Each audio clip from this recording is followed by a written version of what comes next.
The Deep Space Monitoring Station Dominion hung like a massive steel spider in the void between star systems.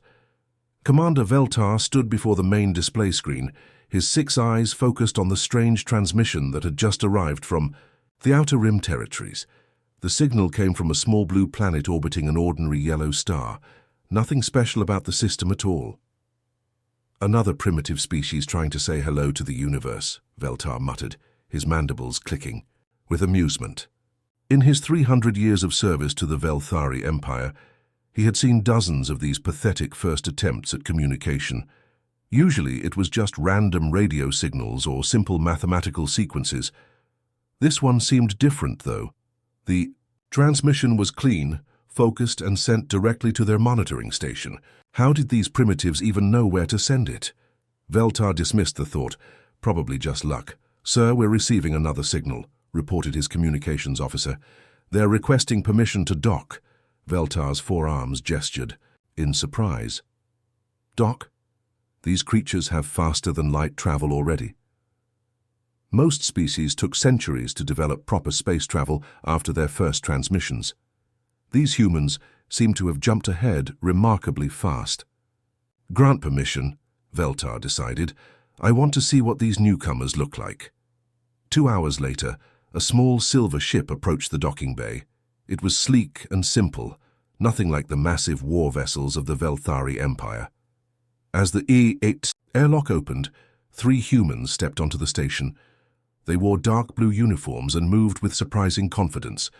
The human in front was a man of average height, with black hair and calm, dark eyes. He showed no signs of fear or nervousness as he looked up at the towering aliens surrounding him. Behind him walked a woman with short hair and sharp, intelligent eyes that seemed to take in every detail of the station. "I am Captain Jiho Kim," the man said in perfect Velthari language. "This is Ambassador Minji Park. We represent Earth and the human species." Veltar was impressed despite himself. Most species took months to learn even basic Velthari words. These humans spoke it like they had been studying it for years. "Welcome to Imperial Station 7, Veltar replied. "I am Commander Veltar, of the Velthari Empire. You will address me as Superior Commander." Jiho nodded politely, but his expression didn't change. "We appreciate your time, Commander. We need to discuss something important with your leadership." "Important," Veltar laughed, a sound like grinding metal. What could a species that just learned to leave their home planet possibly have to discuss with us? The other council members around the room began to gather closer. Word had spread quickly that new aliens had arrived. Admiral Kexton, a massive Velthari with battle scars covering his exoskeleton, stepped forward. "These are the humans from that little blue world?" Kexton asked. "They look even weaker than the Zilani we conquered last cycle." Jiho remained calm as the aliens discussed him like he wasn't there. Minji stepped closer to his side, her hand resting casually on a small device at her belt. "Commander Veltar," Jiho said, his voice cutting through the alien chatter. "We came here to deliver a warning." The room fell silent. Several Velthari burst into laughter. "A warning?" Veltar's mandibles clicked rapidly. "From you to us?" "We tried to stay hidden," Jiho continued, his tone remaining perfectly calm and respectful. "We've been monitoring your empire's expansion for some time now. We hoped you would never find our system." "Hidden from what?" Admiral Kexton demanded. "Your system is unremarkable. One small star, a few rocky planets, nothing worth hiding." Jiho exchanged a quick glance with Minji. Something passed between them, some silent communication that made the air in the room feel suddenly heavy. "Hidden for your protection," Jiho said simply. The council chamber erupted in laughter and angry clicking sounds. Several Velthari began shouting insults in their own language. How dare these tiny creatures threaten the mighty Velthari Empire, an empire that controlled 40,000 star systems and commanded fleets that could destroy entire worlds. "Commander." Veltar raised his arms for silence. "Human," he said, his voice dripping with contempt. "Do you understand what you're saying? We are the Velthari Empire. We have conquered species far more advanced than your primitive civilization." Ambassador Minji Park stepped forward, Her voice carried a strange authority that seemed to make the very air around her vibrate with power.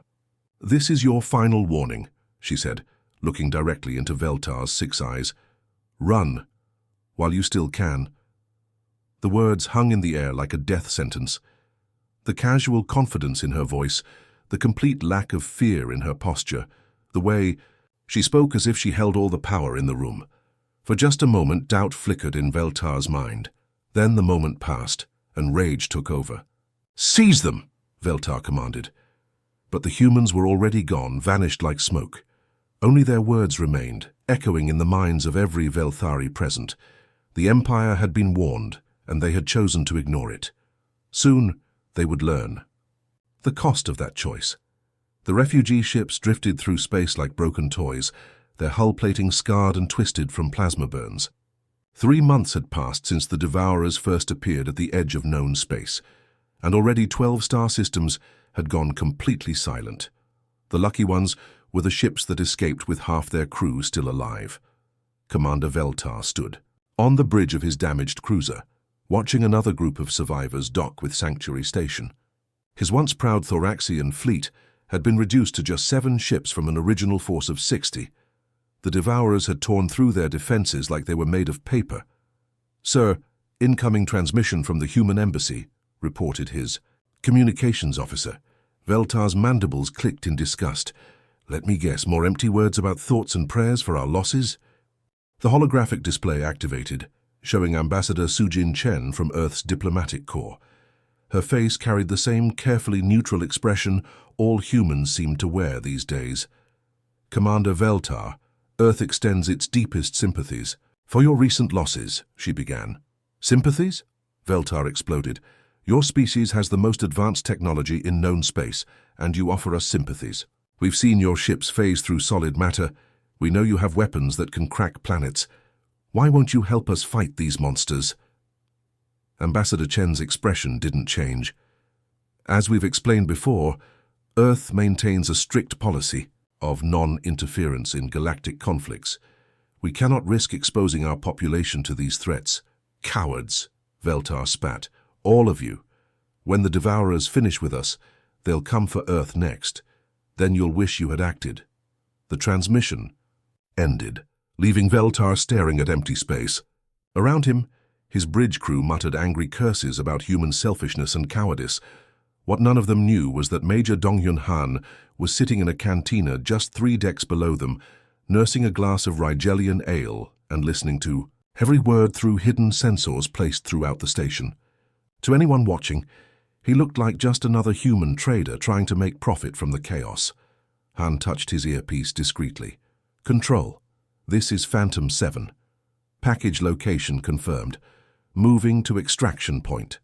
The voice in his ear belonged to Commander Yunji Na, speaking from a facility buried 3 kilometers beneath the Swiss Alps.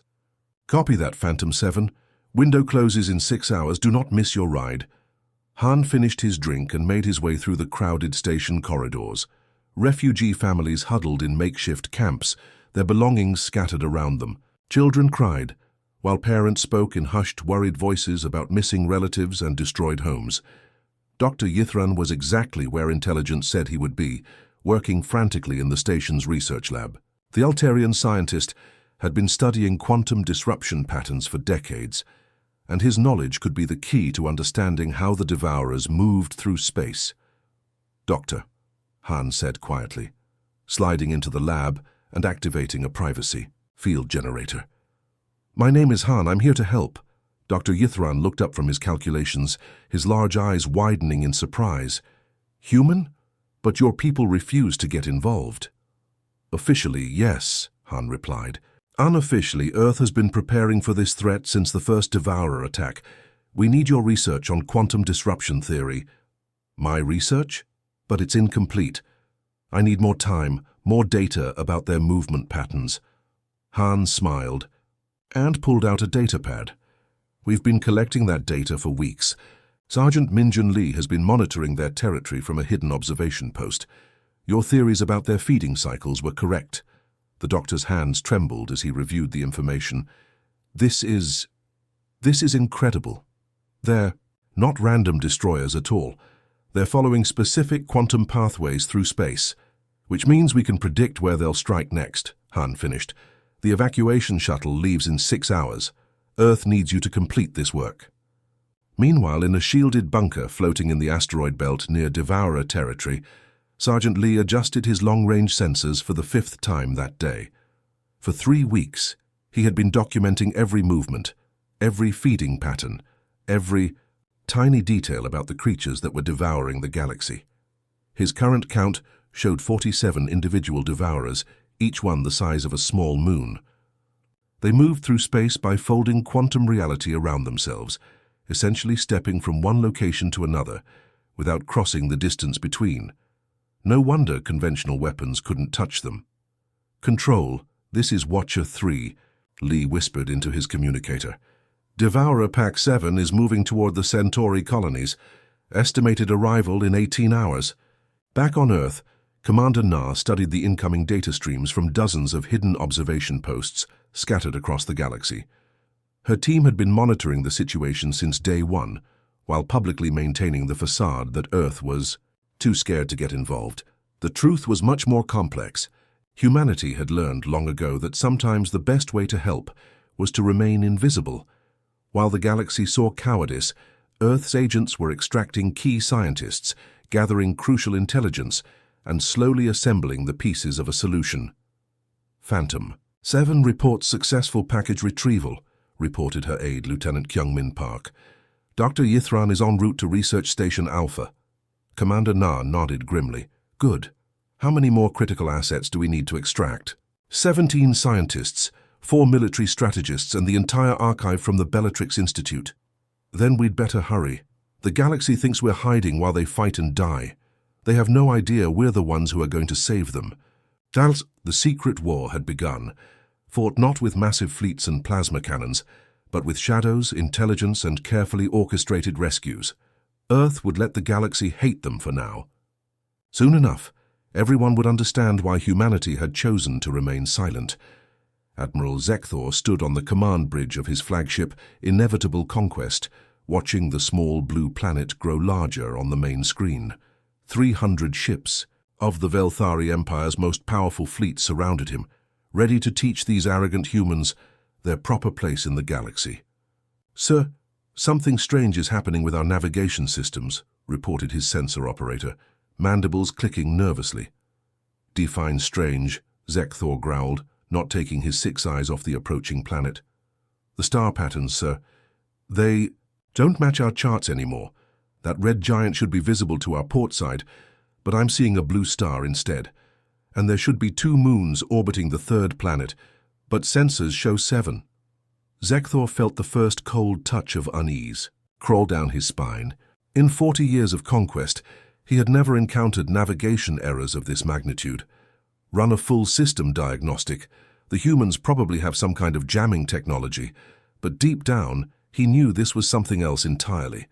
The wrongness went beyond simple interference. It felt like reality itself had been quietly rearranged around them. Light years away, in a hidden command center buried beneath the mountains of Korea, So Min-jung monitored dozens of holographic displays showing the trapped Velthari fleet, her. Fingers danced across quantum control interfaces that would have been incomprehensible to any alien species. "Dimensional fold complete," she announced to her team. "They're in the pocket now." Around her, 20 other technicians worked at similar stations, each one controlling aspects of the massive trap that had just closed around the enemy fleet. The technology involved was so advanced that it treated the laws of physics more like gentle suggestions than absolute rules. "Energy readings are stable," reported her colleague Jinwoo Kim. "The pocket dimension is holding perfectly. They have no idea they're not in real space anymore." Back in the trap, Admiral Zekthor was beginning to realize the full scope of his mistake. "Weapons officer, target those orbital platforms. Fire everything we have." The Velthari fleet unleashed a barrage that could have destroyed a dozen planets. Plasma cannons, fusion missiles, and quantum torpedoes streaked toward Earth's seemingly defenseless orbital stations. But instead of explosions, the weapons simply passed through their targets like shooting at mirages. "Impossible," Zekthor whispered. "Our weapons are phasing through them. That's when Earth's true defenses revealed themselves. The small, innocent-looking orbital stations suddenly dropped their concealment fields, showing their real size and shape. Each one was actually a massive weapons platform, larger than Zekthor's flagship, and bristling with technology that didn't appear in any alien database. The planet Earth itself began to flicker and shimmer, like a reflection on disturbed water. For brief moments, the Velthari could see its true position, safely hidden in folded space billions of kilometers away. What they had been attacking was nothing more than a dimensional projection. "Sir, half our ships are reporting major system failures," his communications officer reported, panic creeping into his voice. "The Destroyer and Annihilator just went completely dark." Zekthor watched in horror as ships throughout his fleet simply vanished, not destroyed but erased from existence as the humans began collapsing selective sections of the pocket dimension around them. Entire vessels disappeared without even having time to send distress signals. That's when Captain Do-hyun Park materialized directly on the bridge of the inevitable conquest. He didn't beam in with flashy lights or dramatic sound effects. Moment. The space was empty, and the next moment he was simply there, standing calmly in his dark blue uniform, as if he had always been part of the bridge crew. The Velthari security guards raised their weapons, but found they couldn't move their arms. Do-hyun had somehow frozen them in place without touching them or using any visible technology. "We warned you," Do-hyun said quietly, his voice carrying clearly despite the chaos erupting around them. "Captain Ji-ho gave you every chance to leave our system peacefully." Admiral Zekthor tried to speak, but found his vocal cords paralyzed as, well, he could only watch as this small human walked casually to the main display screen and began calling up information about the Velthari Empire's military capabilities. "Impressive fleet," Do-hyun commented, scrolling through their weapons. Specifications like he was reading a shopping list. Plasma cannons, quantum shields, dark matter engines. "You've made remarkable progress for a species that only achieved faster-than-light travel 800 years ago." Another voice suddenly filled the bridge, coming from everywhere and nowhere, at once. It belonged to Yuna Choi, speaking from the Human Command Center. "Admiral Zekthor, you're probably wondering how we're doing this," her voice said warmly, as if she was discussing the weather. "The answer is quite simple. Humanity mastered dimensional warfare 3,000 years ago. You never stood a chance." Through the main screen, Zekthor could see more of his ships vanishing as the humans casually deleted sections of reality around them. Each disappearance was surgical, precise, leaving no trace that the vessels had ever existed. "Your empire controls 40,000 star systems," Do-hyun continued conversationally. "Very impressive. Unfortunately, you're operating with technology that we abandoned as primitive over 2 millennia ago." He gestured toward the screen, where new displays showed the true scope of human civilization. Millions of hidden colonies, entire galaxy clusters under their protection, technology that turned matter and energy into tools as simple as pencils. "We gave you a chance to run," Do-hyun said sadly. "Now you'll have to live with the consequences of your choice." The trap had been sprung, and the galaxy was about to learn why humanity had remained hidden for so long. Admiral Zekthor's 6 eyes widened in disbelief as he stared at the human, standing calmly on his bridge. Everything he thought he knew about these creatures was crumbling around him like sand. "Impossible," he gasped, finally finding his voice. "Your species achieved faster-than-light travel just decades ago. We have the records. We monitored your first crude attempts at leaving your solar system." The human smiled, but there was something deeply sad in his expression. "I'm Captain Tae-hyun Lee," he said gently, "and that's exactly what we wanted you to believe." Tae-hyun walked over to the main display console and placed his hand on it. Immediately, the Velthari computer systems responded to him as if he had built them himself. Holographic images began appearing throughout the bridge, showing star charts and historical records that made Zekthor's blood run cold. "We've been watching your empire's entire development," Tae-hyun explained, as the displays showed the expansion of Velthari territory over the past 800 years. "Every conquest, every decision, every strategic move your people made." The holographs zoomed in on specific planets, showing Velthari forces landing and subjugating various alien species. But now Zekthor could see details that had been invisible before. In every scene, among the conquered populations, there were figures that looked suspiciously similar to the various species being enslaved. "No," Zekthor whispered. "You couldn't have been there. We would have detected you." "Would you?" asked another voice. A woman stepped out of what appeared to be empty air, her form solidifying as some kind of advanced camouflage technology deactivated. "I'm Dr. Gina Kim. I spent 12 years living among the Zilani people while your forces occupied their homeworld." More humans began appearing throughout the bridge, each one materializing from perfect invisibility. They wore the clothing and physical modifications of different alien species, but now that the disguises were dropping, their true nature became obvious. "The Thornax rebellion that gave you so much trouble?" said a man who had been disguised. "As a Velthari officer. We organized that, the Kepler resistance movement, ours as well. Every time your empire faced unexpected opposition, you were actually fighting human-trained and human-equipped forces." Admiral Zekthor felt his legs give out beneath him.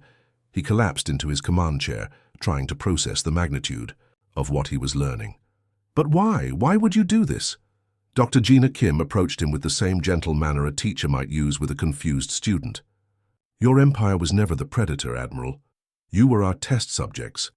We needed to understand how aggressive species behave before making direct contact." The main screen flickered and changed, showing the image of a man in what appeared to be a vast command center filled with impossible technology. "Admiral Zekthor," the man said, "I'm Director Sunho Park of the Human Observation Corps. I think it's time you understood the truth about your place in the galaxy." The display began showing a three-dimensional map of local space, but it was unlike anything Zekthor had ever seen. The familiar territory of the Velthari Empire appeared as a tiny cluster of stars, colored in red. But surrounding it, extending in all directions far beyond the edges of the map, was an ocean of blue dots representing human colonies and installations. "Every world you conquered, every species you enslaved," Director Park continued. "We were there, watching, learning, taking notes. Your empire controls approximately 40,000 star systems, impressive by galactic standards." The map zoomed out further, showing the true scope of human presence. The Velthari territory became a barely visible speck in a vast network of human civilization that stretched across multiple galaxy arms. "You control roughly 0.1% of human space," Park said matter-of-factly, "and you never knew it." Taehyun activated another display, showing historical footage of key moments in Velthari expansion. "The Rigel system conquest where you lost half your fleet to unexpected asteroid impacts? We caused those impacts. The plague that weakened the Altair colonies just before your invasion. We created that plague and provided the cure to your medical corps 3 days later. The great military genius Admiral Kexvar, whose brilliant strategies won you 17 systems," added Dr. Gina Kim. "He was actually following battle plans we fed to him through one of our embedded agents in his staff." Zekthor's mind reeled. Every triumph, every victory his people had celebrated, had been orchestrated by these humans. They had been playing a game where the Velthari didn't even know they were pieces on the board. "But the other species," he stammered, "the ones we conquered, they fought back, they died fighting us.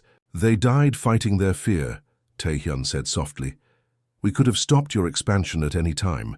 Instead, we used it as an opportunity to study trauma responses, resistance patterns, and social adaptation under pressure. Every species you encountered was simultaneously being protected by hidden human colonies and aided by our medical and technological support." Director Park's image leaned forward on the screen. "The Zilani you thought you exterminated.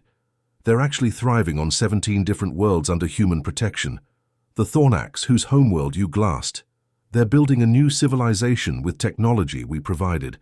Every species your empire destroyed is alive and well, learning to rebuild while we study their recovery patterns."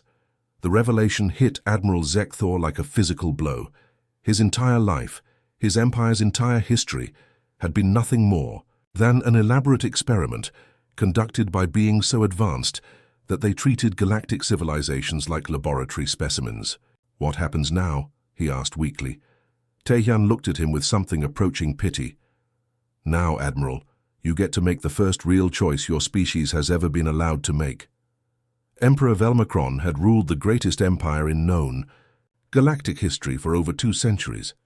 He had commanded fleets that could crack planets and armies that had brought 40,000 star systems under his control.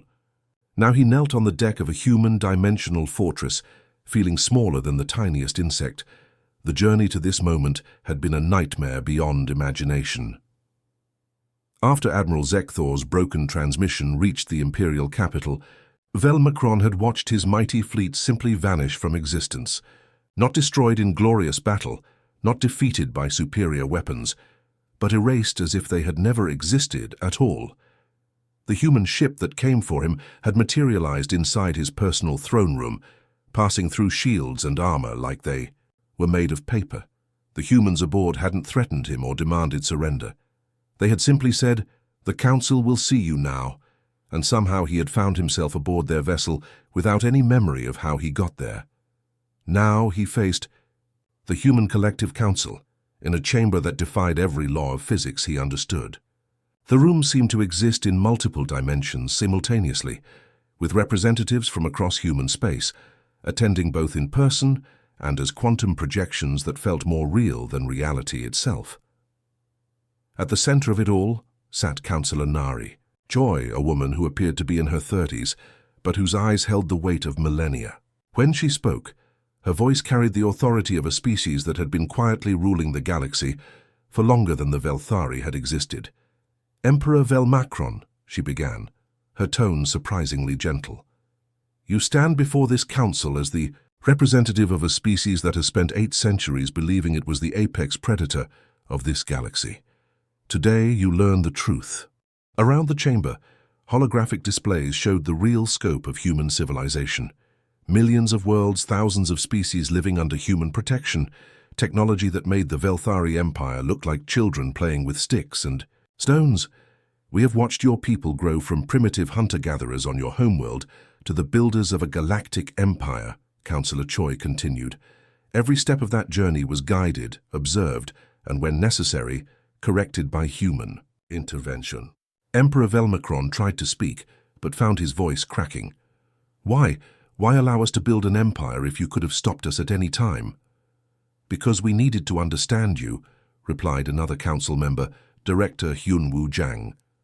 "Your species represents a particular type of aggressive expansion that we've encountered 17 times in the past 5,000 years.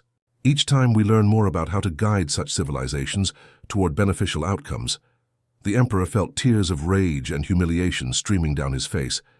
"Beneficial outcomes? We enslaved entire species. We destroyed worlds. You enslaved."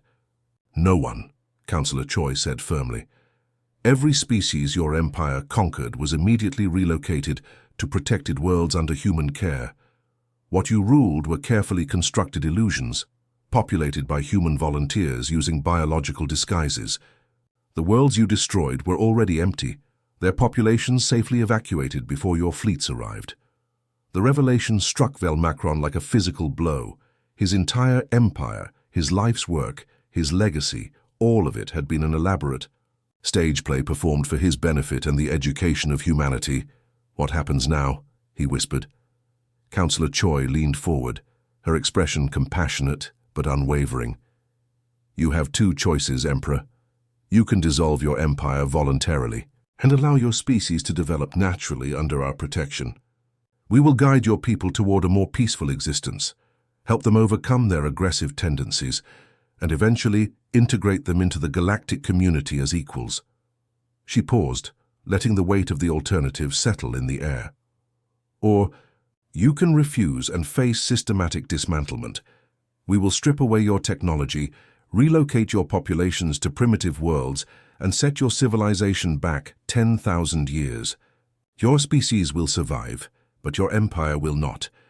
Emperor Velmacron looked around the chamber at technology that treated the fundamental forces of the universe like simple tools. He had seen human ships phase through solid matter, watched them erase his fleets from existence, witnessed them manipulate space and time itself like children playing with toys. There was no real choice at all. I choose dissolution, he said quietly. My people will accept your protection. Councillor Choi nodded. A wise decision. The transition will take several months, but your people will be treated with dignity throughout the process. You yourself will be given a new identity and a quiet life on a peaceful world, where you can spend your remaining years reflecting on the lessons of this experience. 3 weeks later, the remnants of the Velthari fleet limped back to their home systems, carrying news that would reshape the entire galaxy. The ships were battered and their crews traumatized, but they bore a message that would echo across every inhabited world in known space. Admiral Wonho Kim's image appeared on communication screens throughout Velthari territory and beyond, his voice calm and measured as he delivered humanity's final word to the galaxy. By order of the Human Collective Council, he announced, the following directive is now in effect for all sapient species. Humanity is not to be contacted, approached, or acknowledged. Any attempt to locate human worlds, communicate with human representatives, or interfere with human operations will result in immediate and permanent consequences. His image paused, letting the words sink in across thousands of worlds. We know where you are. We have always known. We have watched over this galaxy for millennia, protecting those who need protection and guiding those who need guidance. This will continue, but it will happen in silence. Live your lives, build your civilizations, explore the stars, but remember that you do so under our watch. On the observation deck of the Dimensional Fortress, Commander Yuna Park stood beside Lieutenant Junho Nam, watching the last Velthari ships disappear into hyperspace. Their retreating forms looked pitiful against the vast starfield, like frightened animals fleeing into the darkness. They'll spread the word, Yuna said quietly. Every species in the galaxy will hear this story within a year. Junho nodded. And they'll all make the same choice the Emperor made, survival over pride. Yuna smiled as she watched the stars wheel slowly past the observation windows. Somewhere out there, billions of sapient beings were going about their daily lives, building their societies, raising their children, reaching for the stars. None of them knew they were being watched over by guardians who had chosen to remain invisible. The greatest predators, she murmured, are those who choose to remain unseen. The galaxy had learned its lesson. Humanity would continue its silent watch, protecting and guiding from the shadows, ensuring that the cosmos remained a place where all species could grow and thrive. The age of human visibility had ended before it truly began, but the age of human protection would last forever.